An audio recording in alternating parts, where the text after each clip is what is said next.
చూస్ country delight, live better. ఇప్పుడే country delight యాప్ని download చేసుకోండి.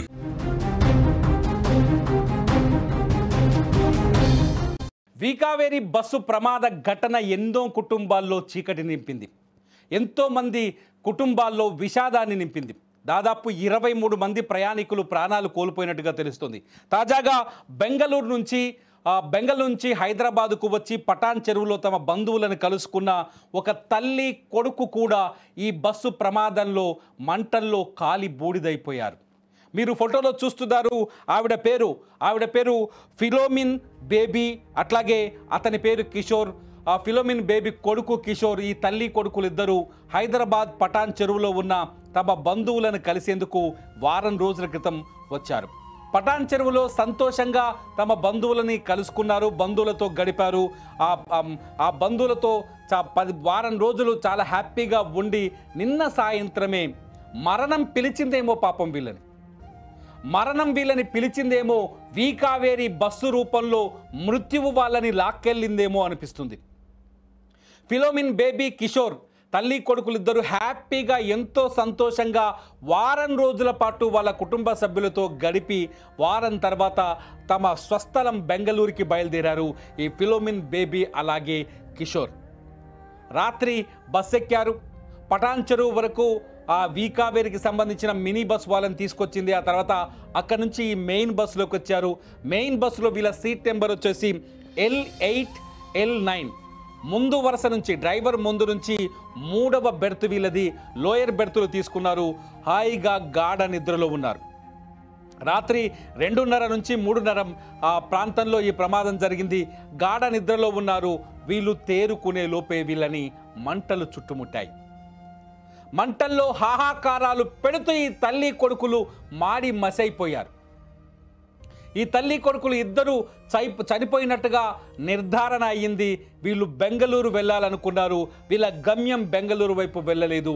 మృత్యువు వీళ్ళని అనంత లోకాలకు తీసుకెళ్ళింది.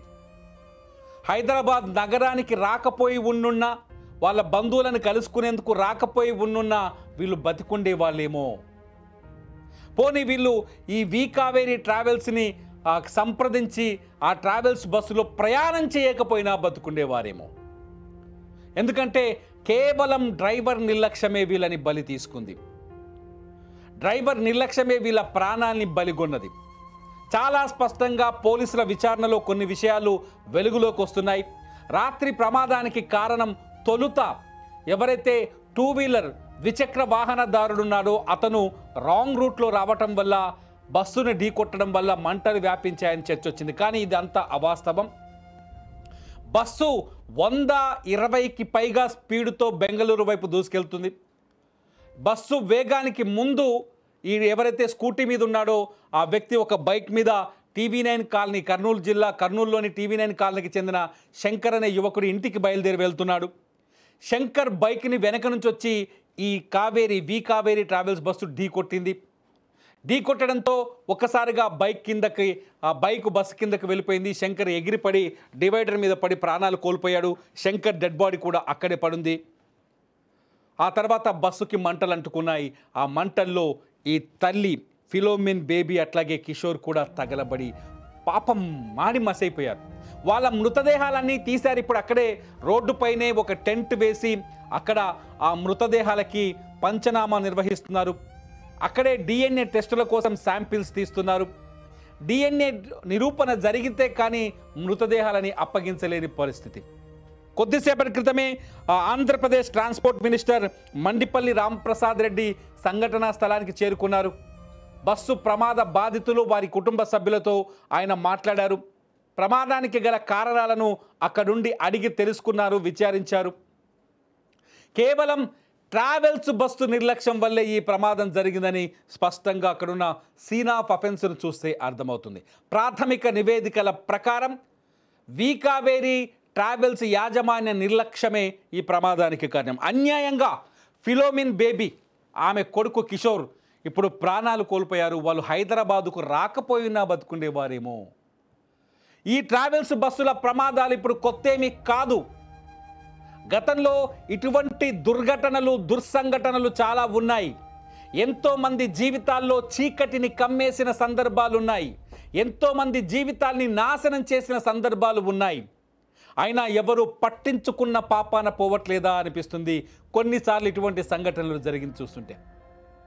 కేవలం బస్సు డ్రైవర్ నిర్లక్ష్యమే ఇవాళ ఫిలోమిన్ బేబీ ఆమె కొడుకు కిషోర్ మరణానికి కారణమైందని తెలుస్తూ ఉంటే బాధ కలుగుతోంది. నిజంగా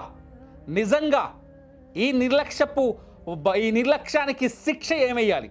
ఈ నిర్లక్ష్యానికి కారణమైన వ్యక్తులని ఎలా శిక్షించాలి? 23 మంది ప్రాణాలని బలి తీసుకున్న ఈ నిర్లక్ష్యంగా వ్యవహరించిన వ్యక్తులని ఎలాంటి శిక్ష వేస్తే వాళ్ళకి న్యాయం జరుగుతుంది?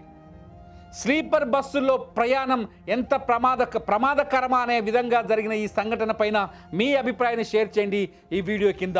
ఖచ్చితంగా ప్రజల అభిప్రాయాలు బలంగా వ్యక్తమైనప్పుడే ఇటువంటి సంఘటనల పైన ప్రభుత్వాలు కఠినమైన చర్యలు తీసుకుంటాయి.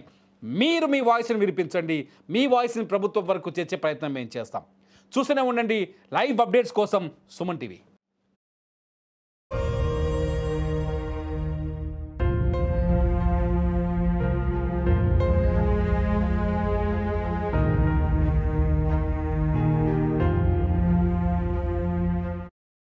ఒక లాస్ట్ వీక్ వచ్చారు బెంగళూరు నుంచి. ఇంకా పండుగ కోసం వచ్చారు. ఇంకా yesterday నైట్ వెళ్ళారు. అది ఒక 1 వీక్ ఉన్నారు. మా అంకుల్ అవుతారు, మా మామ, ఇంకా మా అమ్మమ్మ. మాకు ఇంకా ఏం తెలియదు. మా అమ్మ ఇంకా నాన్న వెళ్ళారు ఇప్పుడు కర్నూలుకి. ఇంకా ఏం తెలియదు. వాళ్ళ ఏం చేయట్లేదు. ఇంకా ఆయననా ఏదో మార్షల్ ఆర్ట్స్ నేర్పిస్తారు. ఇప్పుడు పతాంజలికి వెళ్ళారు. అక్కడ బస్ ఏదో మిడ్ ట్రాన్స్పోర్ట్ ఉందని అక్కడి నుంచి బస్కి వెళ్ళారు.